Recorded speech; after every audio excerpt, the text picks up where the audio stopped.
the semi trucks even in front of your car, and you never know what's behind you as well.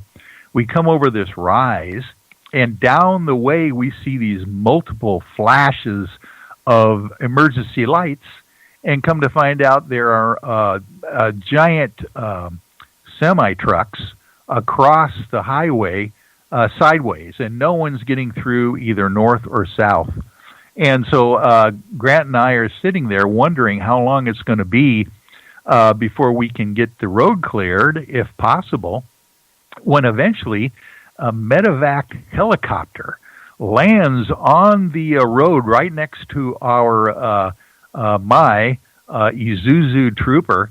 I call her Izzy. She's just a bug-out vehicle like you wouldn't believe, and she gets through the snow pretty well, but this was a challenge. And we figured out, since the medevac helicopter was bringing people out of this wreck that happened up ahead of us, that we weren't going to get to the airport that day. So we had to turn around and come back. But in the interim, what I did is I recorded some kind of a nice interview that I did with Grant in the car.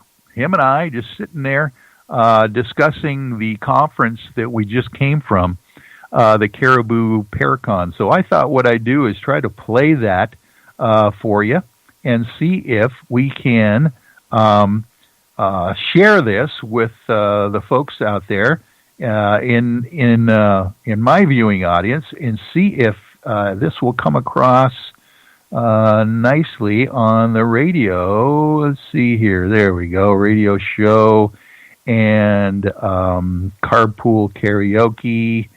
Okay, we'll see if this kicks in. And I am working on the sound to make sure that it's going to be loud enough.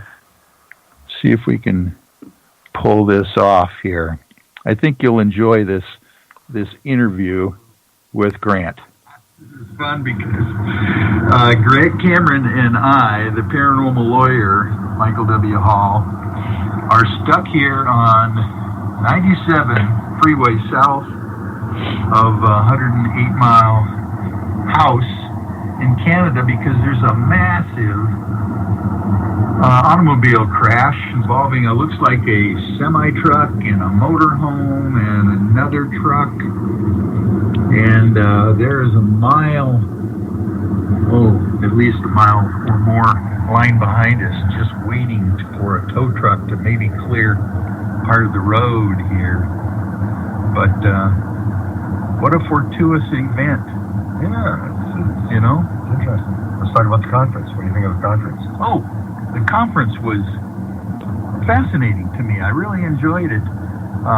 It's always nice to go to a different location where you're not going to run across the same people, that you know and meet at other conferences. So, Dave Scott, Spaced Out Radio, and the Canadian Society of Questers were pretty good putting this one on. It's just a gorgeous location. Spruce Hill Resort and Spa. If you haven't checked that out, you got to do that. It's just a beautiful location. And of course, the snow came this morning. Oh, here comes somebody to help. Oh, just a signal truck. And the speakers were great. They had a good lineup of speakers, and of course, Grant here was the keynote speaker. That was a lot of fun listening to. Oh, this is great, Grant. We've got Chewy the Squatch right behind you. If you can see your headrest, is actually a Sasquatch. Interesting. Yeah. So we had Lorian Fenton there, and yes, Eric Cooper, Forest Moon Paranormal. Yeah. And a lot of interesting other speakers. There was a healthcare speaker, a naturopathic kind of like guy that was very interesting. That's what it is. Numerology they had. Yeah. And they had a lot of dowsers there from the questers. So they had a dowsing session, learn how to dowse. It's kind of interesting. Yeah. And what was the subject basically of your talk this time? I was doing A little bit on disclosure, the latest on the disclosure of the TTSA story and the story of the metals that everybody's not talking about, the analysis of these pieces of metal. They have 7 pieces according to their latest release that they're looking at. Metamaterials, right? Metamaterials, yeah. And have you heard about these things having layers? Even the atoms are layered or something? Yeah. That was the one, they call it the Arts Parts piece, 1996. Oh, okay. Art Bell got it and gave it to Linda Howe now has it. And she gave them the piece based upon a time limit. They've only got it for a certain period of time. She told me that's the way she's been able to maintain control of these pieces, is not to sort of give it up with all sorts of restrictions.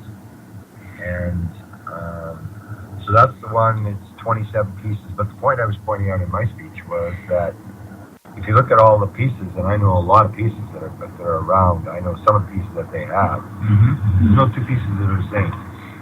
Isn't that interesting? And so to me, the focus of my speech was to look at, is this just a messaging game by the intelligence band phenomenon? That it doesn't make any sense that they would come all the way across the galaxy and then crash. Yeah. And that all the pieces are different. You figure that you'd have some similarities in pieces, and they're all over the map. And it's almost, so the way I set it up in my presentation was, maybe it's just a science fair project in some school on some other planet where let's get their attention. So metals is one of them. So they decide, okay, we're going to mess around with the isotopes, because there is one piece that Jacques Vallée has described that has these very bizarre isotope ratios that aren't found on Earth. Right. Isn't that the same thing with Roger Lear's analysis of some of those implants that he removed? Yeah. And Bigelow helped finance that research, so I would imagine they have access to that material. Yeah. My problem with the whole thing is the fact that the pieces are all going to be different, and that's where I'm starting to think. What I call it the TOW program, TTOW, theory of wow.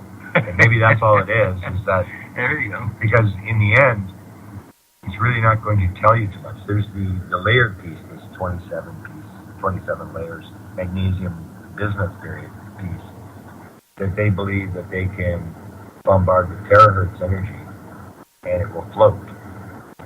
But that's a theoretical calculation. Okay. And the last time I talked to Linda, she had stated that Hal said does not appear to be any machine that can create terahertz at the level they need. Yeah. So it's going to be sort of like a dead end, that it will tell you, yes, we're being visited, something's going on here. But in terms of telling you how the ship flies or why they're here or who they are or whatever, it's sort of another sort of dead end. Yeah. So I guess you have to go through those steps. Same with the videos. You have the videos, and they're very dramatic, and it gives you the impression that yes, there's something going on, and it probably isn't ours, but that's as far as it gets you. And so I go through I sort of broke it theoretically into classes. So class number 1 on this science fair project on this other planet might be just put lights on grass. Like, why are there lights on grass? I thought that was fascinating, the way you mentioned that. I have never thought of that before. Yeah. Why would craft that come from a different galaxy want to have lights on them to get our attention? Yeah. Maybe and that's they're all all different. It's the same thing. You almost never hear the same description of the lights. Yeah. Right. And so you put them on there, and so I point out the fact that when we went in to get Bin Laden, Black Ops helicopters, they didn't turn the lights on. I mean, if you're going to be stealth, and one thing I didn't mention in my speech is that when they do the abductions, it's all stealth. They don't have to be seen. Yeah. So when they don't want to be seen, they're not seen. Yeah. And therefore, when they come into a nuclear weapon storage area, as they did in Loring in 1975, with the lights on, they're sort of waving. Here, we're over here. Yeah. And that's another thing that we see with the Nimitz. Is the Nimitz that was there for a week. Yeah. So it's not a random event. And that's something I've sort of been pointing out to people. If it's a random world and there are random events, then it's one world. But if it's not random, if these sightings aren't random, that they're actually there for a week, or Rendlesham Forest, they were there for at least 3 days. Right. And this the gimbal one, apparently they're in for longer than a week. And just here we are, and just sort of showing off and doing all this kind of stuff, almost just to make us think, to get us to this sort of state where we're trying to figure out, like crop circles. So you put down crop circles, and they're all different, and everybody has one reaction. It's like, wow, look at that. Wonder how they do that, and who did it? And it makes you think. And see, I go through it, and the more I look at it, the more it appears that may be what they're doing. They're doing this sort of weird messaging thing. And I showed that at the very beginning. I showed that commercial had been done for a beer, right, where the aliens are people are grabbing these beers and they're dragging them up to the ship. It's all about the bait, and that's the same thing. It's like, you know, we're trying to get their attention, we're trying to, you know, and it definitely is a program, you know, through time. They're just gonna. Yeah, and that's the thing with the sightings, is if you look at the sightings, and you and I have been in this a long time, a lot of newcomers don't realize that, you know, 1890, it was wooden ships with propellers, and then it was Foo Fighters, then it was green fireballs, then it was the Damsky crafts with balls under it, then it was classic sauces, now triangles, and it just keeps changing. Or with the ground traces. I mean, there hasn't been a ground trace for 20 years, so, I mean, if it's a random phenomena, why would that still not be continuing? Because it's not a random phenomenon, it's a pattern phenomenon where they're going from one different type of pattern to another, to almost like if they're a million years advanced or 100,000 years advanced, they may have done this 1,000 times on 1,000 different planets. They know exactly what happens. So I say, where are the Foo Fighters?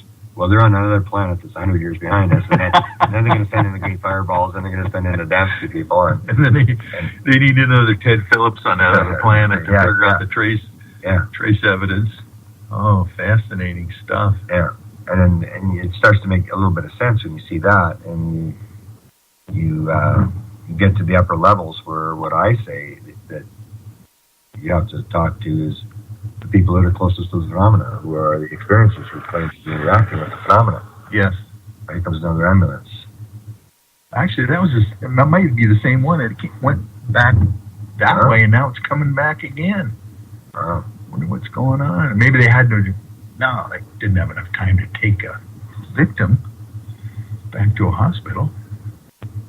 But they are definitely backing up to the wreck with their EMS vehicle, trying to maybe evacuate some people. Yeah, it's not a good sign. There's more evidence. We've been here for 20 minutes already. Oh yeah. Yeah. Oh, here's the great thing. I swear, see, I wear two watches. Yeah. One's my Apple Watch, digital, and this I got my analog watch. I always take my Apple Watch off and charge it every night, so it's sitting on my bedstand. And this one I wear all night long. I woke up in the morning on Saturday here at the conference, and this one is 14 minutes slow compared to this one. Wow. And it hasn't changed in the last day. It's been, my Apple Watch says 8:49, and this one's, my digital analog says 8:33. Yeah, 8:33. What do you got? 8:46. Yeah, closer to the Apple Watch there. So I got to figure this out. We have a regressive hypnotherapy certified trained person in our UFO I team. I'm going to talk with Mary Kennedy, see if she'd be willing to do that. She was trained by Dolores Cannon. Oh yeah, in this HH. Yeah, that certain kind of process that they go through. Wow. And I'm assuming they can do a whole lot in 14 minutes if they want to. Yeah. Have you ever experienced anything strange or weird like that yourself? I know the Charlie Red Star story, but the whole idea of talking in terms of missing time, or missing time. I just had the one incident that may have involved that. That was the one where I was had these orbs. We called them ground lights at the time. This is 1976. Yeah. on the ground, and we were flashing lights at them, and they were responding. And then all of a sudden it started this beeping, whistling noise,